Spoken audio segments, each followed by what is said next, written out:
Howdy, hey everyone, and like many of you, I like eating food.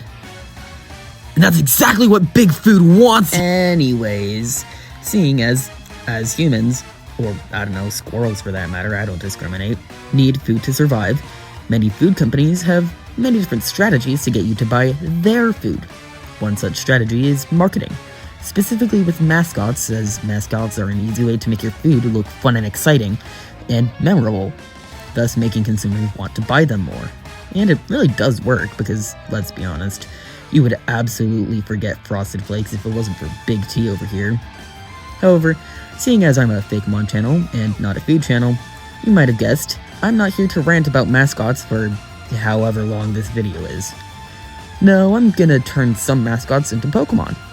But not the super mainstream ones, because Toucan Sam already has enough of the spotlight. No, I'm gonna do some more obscure ones, because they can have really cool designs. But not all of them, as we're soon gonna see. One last thing though, I'm not gonna go so obscure to the point where nobody knows what they are. They have to be a little bit recognizable, you know? That's the point of a mascot. And also it, gets more clicks. But that doesn't matter right now. Anyways, with that out of the way, let's begin. The year 1986. The problem? People were complaining about cold pizzas. The solution? The Noid. In response to people complaining about later cold pizzas, Domino's Pizza decided to make the Noid, a weird man-bunny thing, and was meant to be the manifestation of the difficulties of delivering pizza in under 30 minutes, alongside the catchphrase, avoid the Noid. This thing is actually pretty easy to turn into a Pokemon, seeing as he does have the ears and bounces up like a bunny, and while the use is usually more bent on destroying pizza than taking it, making our Fakemon a food thief makes more sense when they're supposed to be animals. Anyways, here is Rannoy, from Rabbit and Annoy, a pure dark type. These Pokemon hop around urban areas, stealing food with their large tails and chuckling as they hop away, making them quite the nuisance. However, they are cowards and run away, dropping their loot if a stronger Pokemon chases them down. Now, before we get much further, I just want to say that this video is sponsored by I'm just kidding. Oh my gosh, imagine if that, imagine if subscribe or something. Anyways, let's just continue. Now, what kind of drink would you like to wash down your Domino's pizza? Why not Pepsi? And who better to deliver your Pepsi than... That's right, Pepsi Man. Despite only appearing in Japanese commercials, Pepsi Man quickly gained a following. He has a really unique and cool design, a line of bottle caps, and even a theme song. In the commercials, his sole purpose was to deliver Pepsi to thirsty people. However, since he also has some level of Toon Force, with him being crushed and dented perfectly fine later.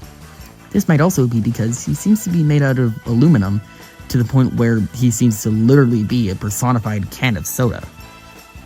As for our Pokemon, I know I wanted it to be somewhat humanoid, but any attempts to make it too humanoid were bad in my opinion.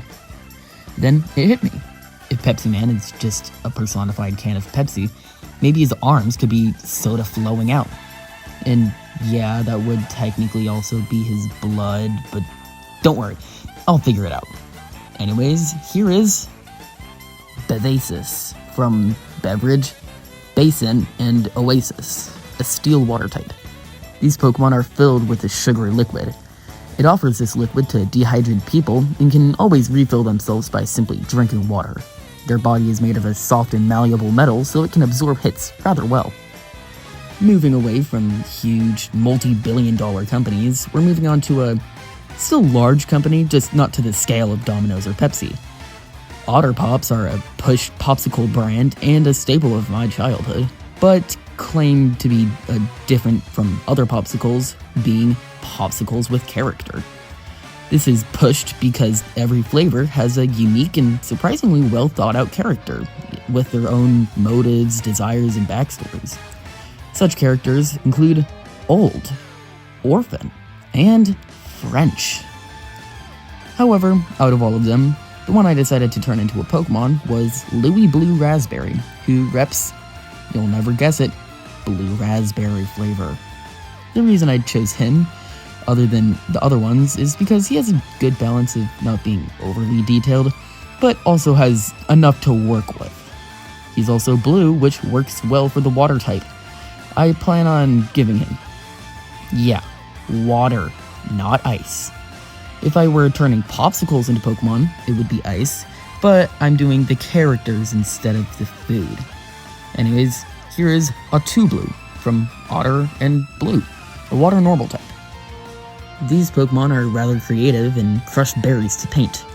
Large colonies of them will get together in rivers and paint large, beautiful murals on the riverbed. But they often butt heads with Smeargle, competing in whoever has the better art. Now our final two mascots both come from fast food chains. Let's start with the more well-known one, McDonald's. Nowadays everyone knows Ronald McDonald, but back in the day there were a lot more mascots that rep different items on the menu, including Birdie for the breakfast menu and Grimace for milkshakes. You know what? Maybe it's a good thing Birdie didn't come back after what we saw with Grimace. Anyways, the one we'll be focusing on is the Hamburglar, who, as you might expect, steals hamburgers. Now, looking at his buck teeth, my first thought was to make him a rat, but I already made a rat Pokemon for my Kelticia region. But if you think about it, a raccoon makes much more sense. They have the mask and stripe patterns and everything. They look a lot like the Hamburglar because of that. They like to steal food from the trash cans, a lot like the Hamburglar's tendency to steal burgers. And just about anyone who makes Fakemon has made a raccoon thief. And yeah, while that last one is true, I'll try and make mine a little bit different with his tie and cape. So, here is Burgoon from Burger, Goon, as in a low-life criminal, not the brain rot goon, and Raccoon, a dark and normal type.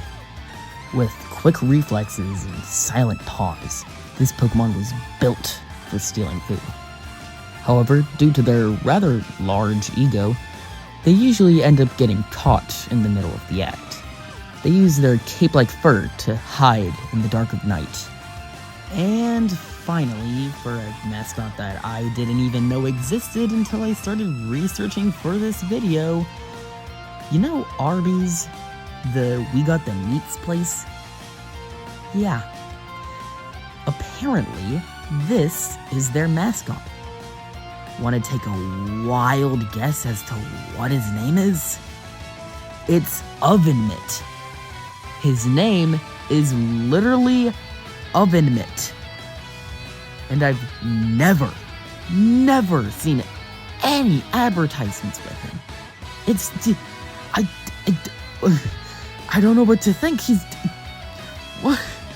Okay, so seeing that he's literally just an Oven Mitt, believe it or not, there's not a lot to go off here.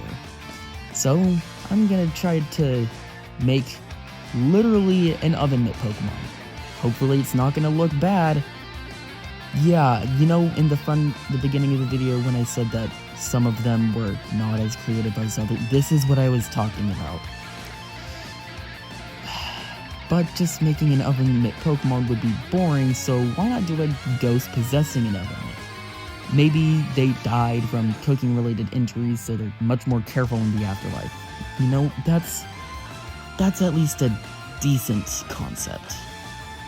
Sure, let's go with it. So here is Malamitt, from Malice and Oven Mitt, a fire and ghost type. These ghost Pokemon passed away from arrogant cooking accidents, so they are very careful in their new form, carrying a large Oven Mitt that can deal quite a punch, but also protects them from burns. And that's all I got for today. Sorry it took me a bit longer to get this video out there. I was taking a little bit of a break, but also working on a much bigger video that will come out sometime in the future. Can't really say when, but it's just gonna be in the future. Just remember that. But if you like this video, maybe join my Discord, link in the description. But that's it from me. So, see ya, and Good riddance, oven mitt.